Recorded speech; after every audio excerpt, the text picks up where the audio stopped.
Hey, BC here. Today we're keeping it renal and talking about dialysis access.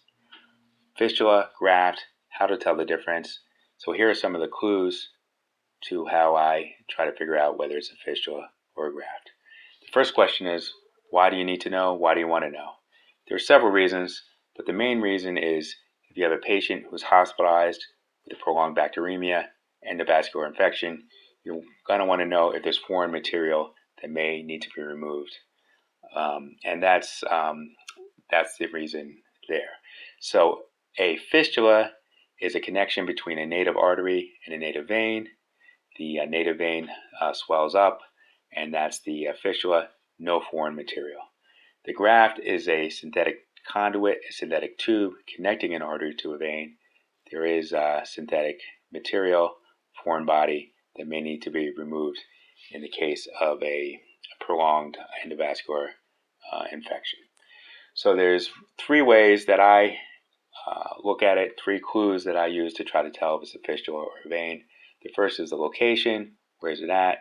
The second is the surgical incision, and the third is what does it feel like? So when we're talking about location, there's three main locations where these can be at. The first is the forearm, the second is the upper arm, and the third is the thigh. So if we're looking at the forearm, if it's in the wrist area at the base of the thumb, this is a fistula. This is a radial cephalic fistula. The radial artery, which we know is where we take the pulse. The cephalic vein is the vein that comes up the radial part of the arm, the part that dilates is a fistula. That's a fistula. In the forearm, there also can be loop grafts. So a loop graft is going to be a loop. So if it's facing the patient, it'll look like a U. If you're facing the patient, it'll look like an upside down U. It connects the brachial artery to either the brachial or the cephalic vein, both in the forearm but different locations to help you tell the difference. There can be fistulas and grafts in the upper arm, and they're in a similar location, so that's a little bit more difficult to tell. But to go into the different types of fistula and grafts in the upper arm, first is the brachial artery to cephalic vein. The cephalic vein is the vein that's coming up the arm on the surface here, and that's a brachiocephalic fistula. There also is another vein, a deeper vein, which is called the basilic vein. So there can be a brachiobasilic fistula. However, the basilic vein is deep, too deep to really cannulate for dialysis, so that vein needs to be superficialized to the surface, and it's called a basilic vein transposition.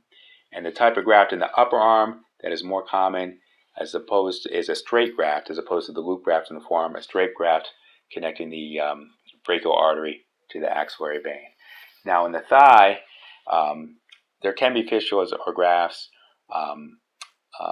I think more common grafts, but it can be either. A graft can connect the superficial femoral artery to the common femoral vein. Now, those are going to be a little bit more difficult to figure out, so you're going to need to get the records, talk to your surgeon to figure out what's going on. So your next clue after location is what the surgical incision looks like. Now, in the forearm, we talked about different locations. You can maybe tell in location alone. In the upper arm, a little bit more difficult. But to go through it, essentially, since a fistula is a single connection between an artery and a vein, there can be a single incision. Whereas a graft has to connect, there has to be an arterial anastomosis and a venous anastomosis, two separate areas, two incisions. That's the basic way to think about it. So in the forearm here, the radiocephalic fistula, there's going to be one small incision near the radial artery down here to make that anastomosis. The loop graft will have the two incisions where the two loops connect to both the artery, brachial artery, and the either basilic or cephalic vein. In the upper arm, likewise, the brachial cephalic fistula is going to have one incision, whereas the brachial axillary graft is going to have two incisions. Now, the basilic vein transposition, since they need to superficialize it and move to the surface, there often is a long incision, what is required to do that procedure. So then the third thing is, how does it feel? So remember, A fistula is essentially an artery hooked up to the vein dilates. Souped up vein is going to feel like a vein. So how does a vein feel? It feels spongy, kind of mushy. So that's how a fistula is going to feel. A graft is a synthetic tube,